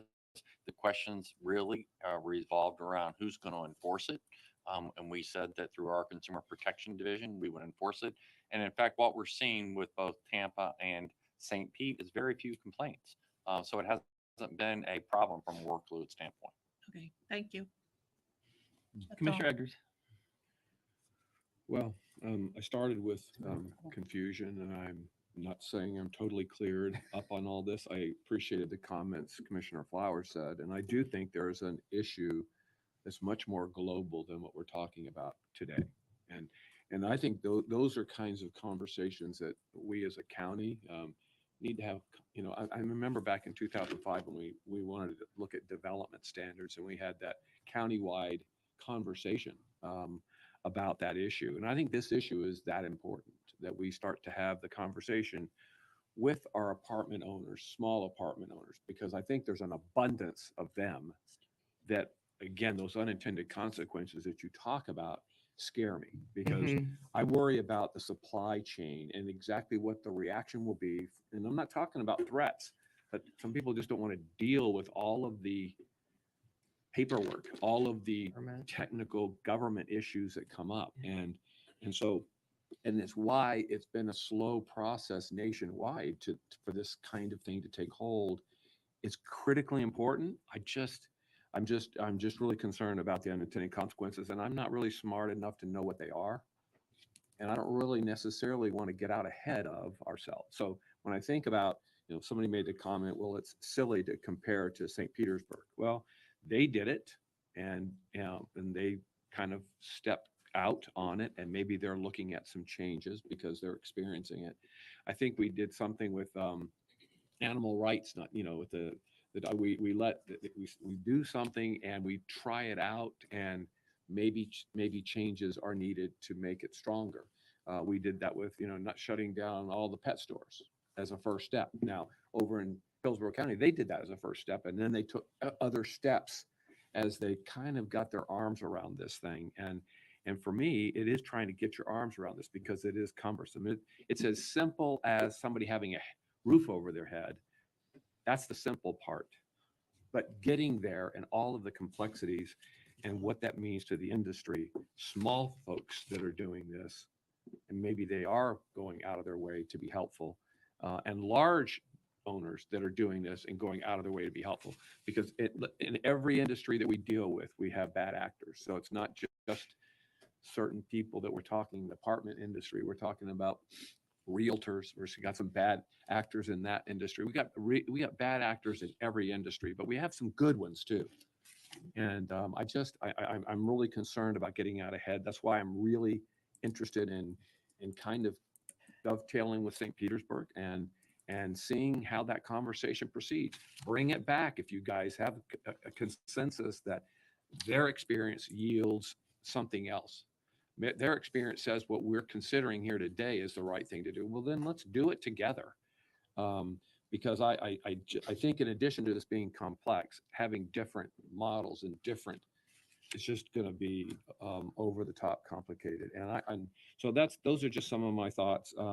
Like I said, the crawl before we walk and the walk before we run. I think I know that can be a shorter path. It doesn't have to be drawn out, but we do have some complex issues here that I think we need to be careful as we move forward. And I truly am concerned about, I think, the mom and pops, not the big apartment complexes as well, but all of the things that go into. The gentleman said he's got 42 pages versus 4 pages for somebody to look through. I don't remember what it was about. It's like, oh my gosh. So getting people to read a lease, which are painful to begin with. I'm in the lease business and rental business on the commercial side.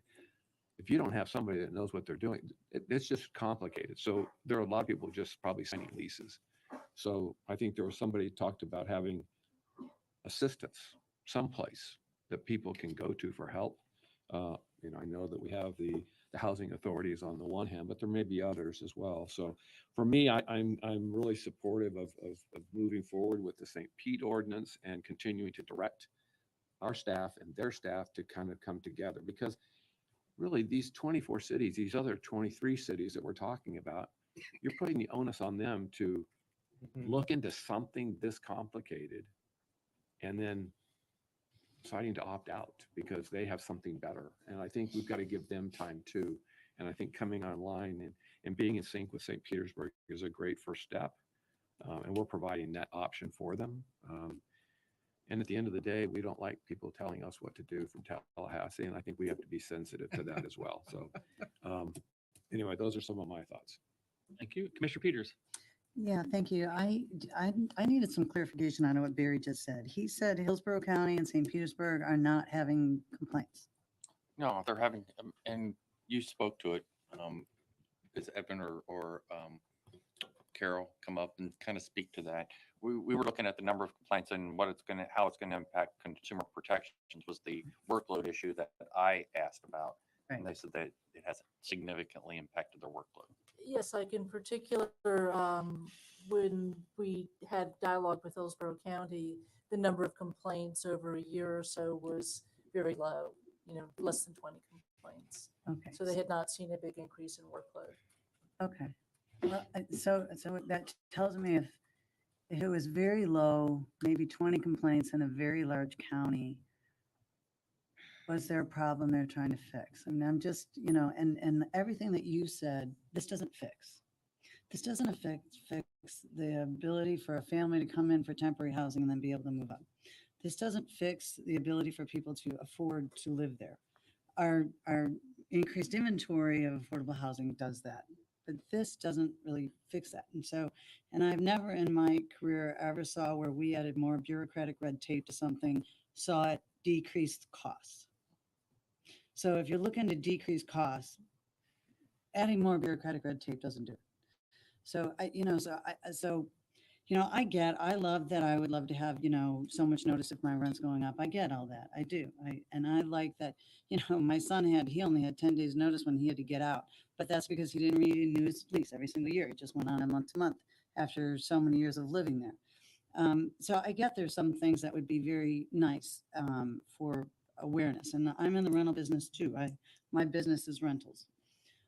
So I get it, but everything that you talked about, I don't see a fix in here. And if the demand in Hillsborough County, which is a very large county, was 20, I'm not sure. And I'm not saying I want to be with St. Petersburg just because St. Petersburg's still working on it, and St. Petersburg is still working on it. They don't even have a finished product yet. So how can we say we want to be like what St. Pete has? And I don't know what that is. So I'm not looking to mirror what St. Pete has. I'm not sure I understand this completely, and I felt when it came back before it wasn't finished being baked. I'm not sure I'm there yet. So yeah, I'm not sure yet. But what you said, is it going to be impacted consumer protection? It's going to be minimal. How big of a problem is this? Because it's not making it more affordable to rent here. That's not what we're doing. I mean, that's not what this does. It's not increasing the inventory of affordable housing. That's not what this does. So I'm not sure, everything you said is correct and accurate. And that's where some of the core problem is. People can come here from Seattle and they get lower rent and less taxes, so it's better for them. But people that live here, that kind of pushes them out. So you're absolutely right. But this doesn't fix that, right? And so the question is, I guess my question is, what are we fixing with this? And I don't know that I've heard that yet. And granted, I wasn't here for the workshop, so I have a disadvantage because I was out of town. But that's just my thoughts on this. So thank you for letting me air my thoughts. Thank you. Commissioner Gerard. Well, what this fixes is that people wait years to come up on the voucher list and get a voucher in hand, and there are landlords that can and do refuse to accept vouchers. That's what we're trying to fix. The fact that people have a housing voucher that will pay the full amount of rent, or combined with whatever portion they have to pay, and they can't use it anywhere. And that's a problem. And something that's been growing for years. Don't answer me, please. So Hillsborough has had their ordinance for a year, and that they've had their ordinance for a year, and they've had 20 complaints since the ordinance, meaning that the ordinance is working. So if I may follow up, Commissioner Peters. I just want to see in this ordinance, does this ordinance, and I missed it, mandate that every apartment building has to take a voucher? We're now mandating that everybody must take it. That's what it's doing. No, that's what I had clarified. So That's the question I asked. Okay, so there's my question, and I'm going to ask staff to answer this. Okay, and I apologize if you thought I was rebutting you, but you said that this fixes that. This fixes that apartment people, landlords are not accepting vouchers. Evan, where in this ordinance does it fix that apartment landlords are now going to are we mandating that they have to take it? Because if it's fixing that, if it's saying that landlords are saying they're not accepting vouchers, this mandates that they have to accept it? So it does not mandate that they have to accept vouchers if it affects what they're charging for rent. However, it does say that a voucher is a legal, lawful source of income. So, and it also, and it's important that this is a source of income ordinance, which also applies to other sources of income. And essentially what it does is it says that a landlord cannot discriminate solely based on your source of income. And so a voucher would be one of those sources of income. There's a list in the definitions of others that could be considered, that you can't just be discriminated solely on that source of income. And that's really what this addresses. But it doesn't mandate they have to take it. There's a big difference. I mean, there's a difference. If you have a voucher applicant and you're a landlord, and that voucher applicant comes to you and they have a voucher that could pay the rent that you are charging for your unit, and they pass your other standards, this does not keep you from doing a criminal background check. This does not keep you from running a credit check. This doesn't keep you from other things that you do to check to make sure a tenant is a good tenant or a good fit. But if they pass all of that, and there is an available unit, then yes, you would have to take them, just like you'd have to take any applicant that goes through your process. Okay. So I guess I'm still confused then. It's not clear. I'm not clear on all of that. Then, does that fix this? Because, so we're saying they have to, before they weren't, even though that is discrimination, and we have lots of laws for discrimination already on the books. Right, correct. So the source of income is not protected as part of the Fair Housing Act. So it does not explicitly say that you can't discriminate. It is not a protected class. So you can legally still discriminate depending on where someone is making their income. So this attempts to address that. Thank you. That helps. Commissioner Flowers. Thank you, Mr. Chair. Thank you for that clarification, because that's what I was gonna try to elaborate on. But just historically, I don't know how many of you may recall, but for a number of years, landlords were literally clamoring to be applicants approved to accept HUD vouchers because it was guaranteed rent. And typically those vouchers paid the amount of rent they were asking for. The amount that the person was responsible for was kind of like in addition, but really whatever they were renting that unit for, that voucher typically paid for that. When we went to when we went through that phase of that condo conversion thing, y'all remember that, where apartments all along 54th Avenue South in St. Pete, apartments in Kansas City, some in Largo, Clearwater, in the Greenwood area, those were being rented to persons with vouchers. Then those persons who owned those apartment complexes thought they'd be able to make a little bit more money. So they turned them into condos and went through that condo. The market got saturated, inundated. They couldn't fill up the units. So then they went back to accepting vouchers. So to be someone who accepts HUD Section 8 vouchers in general, there's an application process that you go through, and you say that you're going to accept vouchers. You say that you're going to follow the rules, that you know people are going to come in and inspect those units, that the tenants have these, responsibilities. You have these responsibilities and those things to follow. So, it's just that at one point vouchers were like the golden ticket from Willy Wonka and the Chocolate Factory. Everybody wanted them, and now nobody wants them. Why? Because they can charge market rate and not have to go through. And we heard that in some persons coming forward at our last meeting, that they don't have to worry about going through and having those inspections done and all of that stuff. So I just wanted to share that. The other is, I just want to note, I had a virtual meeting with the community law program. One of their board of directors, Attorney Brandon Williams, was on, and then two others were on. They told me they fielded 450, they represented 450 renters. They've been able to settle those. Some they were able to keep that tenant in their rental. Some they were able to negotiate and extend the time frame by which they would have to be out to give them more time to try to find somewhere to go. Some they were able to negotiate on the rent increase and stuff. So I just wanted to give that as a real number over the past year.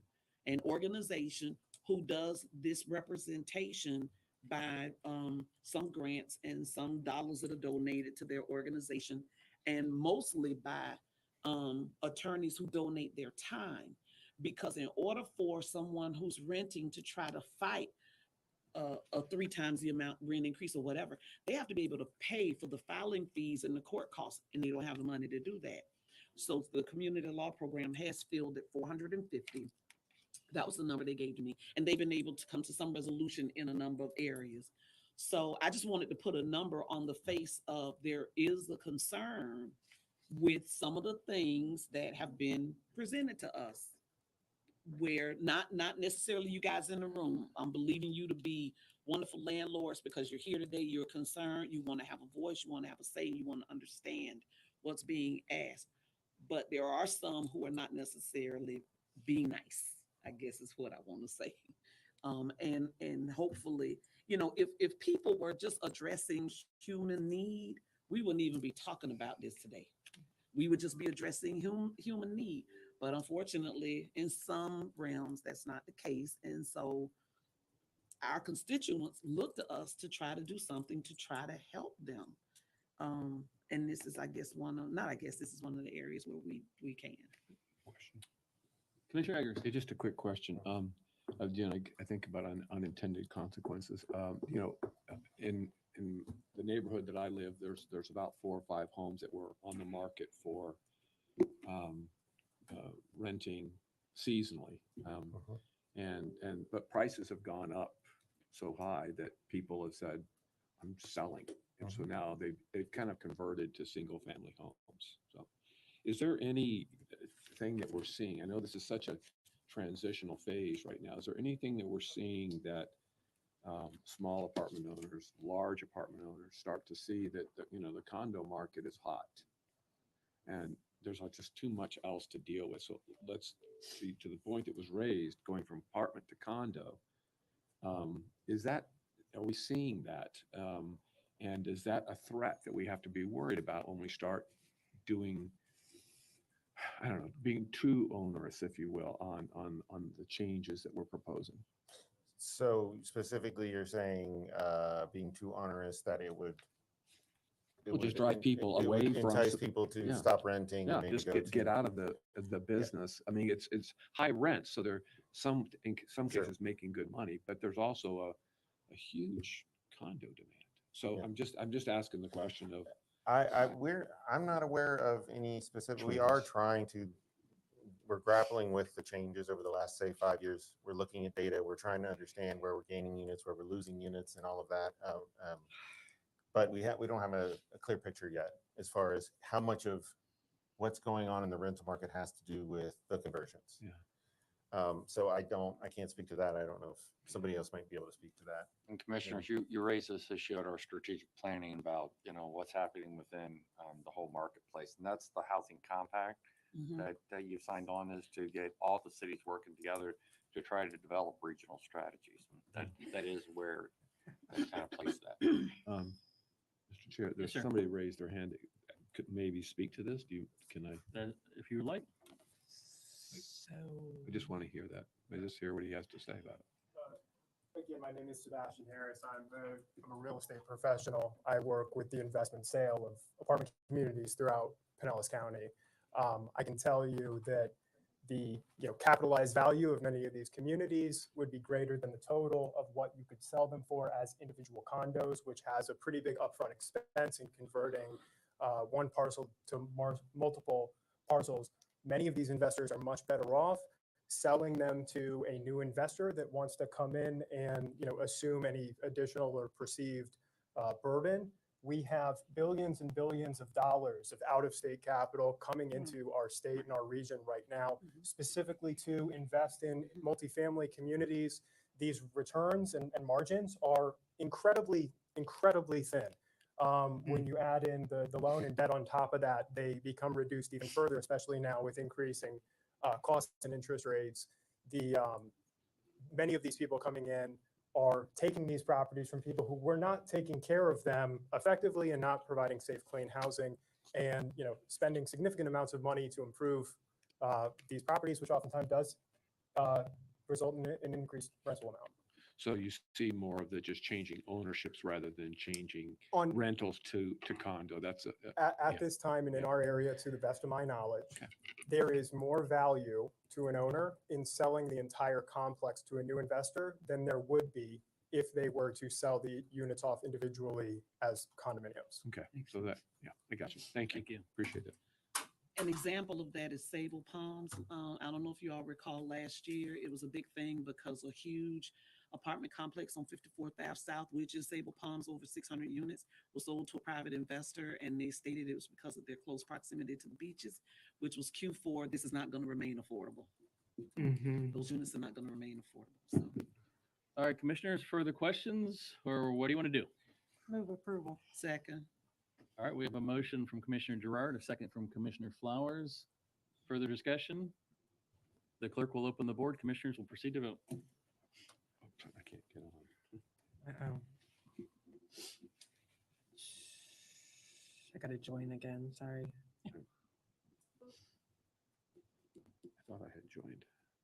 Are you up? Hold on. Guess I hadn't joined. The only comment I was also going to make is you talked about the housing Hang on one second. compact group. I'm sorry, Commissioner. Hang on. It passes 5-2. Commissioner Seal? Talked about the housing compact group. Why didn't this go to them?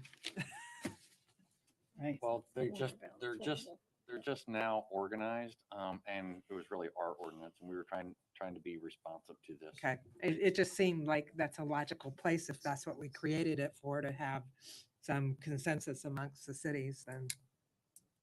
Mr. Chair. Commissioner Flowers? I would just ask that if we could get maybe an update on how this looks 6 months, do a 6-month review. If we can get a kind of a report or feedback on, how many concerns, complaints, what was the outcome of it or whatnot, so we could just kind of track it and see where it goes. And I would also ask for staff to, which I'm sure they're going to do, if they could please stay on top of the ordinances going before Hillsborough County. I think it's today, their meeting. And then St. Pete to kind of see where those are as well, just so we can, stay apprised of, how the environment is looking. And I would love for us to, Mr. Chair, at some point have further discussion and dialogue as to whether or not we want to tackle it on the insurance side, if it's something that we can do through, if that's an appetite, if we have an appetite for that. Because if there's no check there, then that's going to continue to be a concern, an issue with landlords. All right. Please, sir. Commissioner Eggers? Yeah, and I guess some of the same issues. Do we have the people in place to help our cities that are going to be calling us about the details of this? I'm assuming. Well, actually, it'll just be a referral to consumer protection, and we'll handle. No, I'm talking about the idea of opting out and creating their own. Who do they talk to? They're going to be Carol. Okay, so get ready, because those folks are going to want to know some of these details. And to that end, and we've done this on other issues that impact the cities, is we have been proactive, possibly under the chairman's signature, and send out a letter saying, this is what we passed. You can either, we'd love for you to join, but here are your resources. You can opt out, or you can stay in, and then our consumer protection will help you with this. Just outlining it. Very clear-cut letter is sent to everybody. We do, and remember, this is not effective to what, October? And so this gives us time to do the outreach. But All right, commissioners, we have completed items 1 and 2 on the agenda. Sounds like we need a break. We'll come back at 12:30. Do you have citizens to be heard? Any citizens to be heard? 4 or 5. Oh, okay. We'll come back at 12:30.